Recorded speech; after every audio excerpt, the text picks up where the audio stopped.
আমাকে যারা ফলো করে এবং আমাকে যারা ভালোবাসে তাদের মধ্যে অনেকেই বলছে যে তোমার ভিডিও আসছে না কেন। আর আমি বলছি যে হ্যাঁ, একে তো বিজি, তার মধ্যে সময় পাচ্ছি না, আর তার মধ্যে একটু কদিন ধরে মনটা ভালোও নেই, ভিডিও করতে ইচ্ছে করছে না। তো গ্যালারি খুঁজতে খুঁজতে অনেক পুরনো একটি ভিডিও পেয়েছি, তো সেটাই তোমাদেরকে শেয়ার করছি, যারা আমাকে দেখার জন্য অপেক্ষা করে আছো। তোমাদের সাথে একটি কথা শেয়ার করি।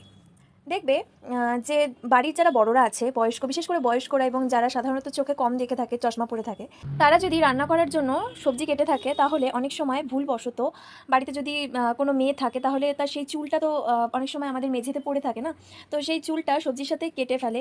কখনো বা গোটা চুলই সবজির সাথে রান্না করে ফেলে, কখনো বা চুলের কিছু অংশ রান্নার মধ্যে মিক্সড হয়ে যায়।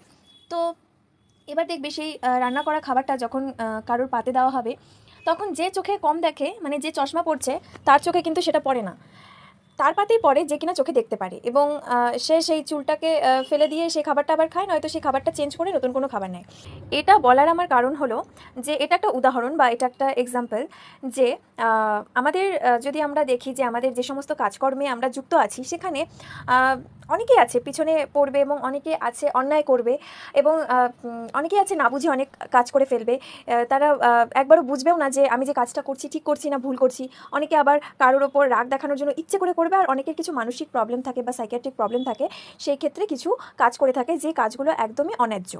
তো সেই সব মানুষগুলোকে ঠিক করার জন্য অথবা সঠিক পথে চালনা করার জন্য কিন্তু সবার কিন্তু ধৈর্য ক্ষমতা নেই, বা সবাই কিন্তু সেটাকে টলারেট করবে না।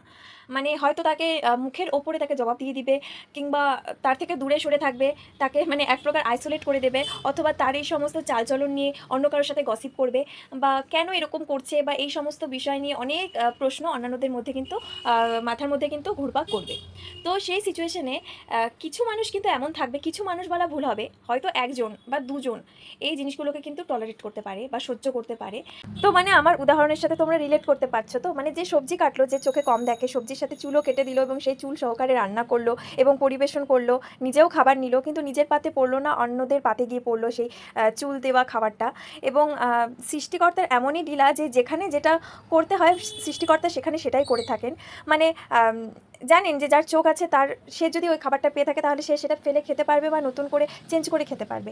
তেমনই আমাদেরও এরকম কিছু মানুষদের সহ্য করতে হয়, যাদের কিন্তু সহন করার ক্ষমতা সবার নেই। কিছু মানুষেরই থাকে যারা সব কিছুকে সহ্য করতে পারে। তো সৃষ্টিকর্তা তাদেরকেও সৃষ্টি করে রেখেছেন যে হ্যাঁ, সবাইকে নিয়ে চলো এবং ভালো থাকো।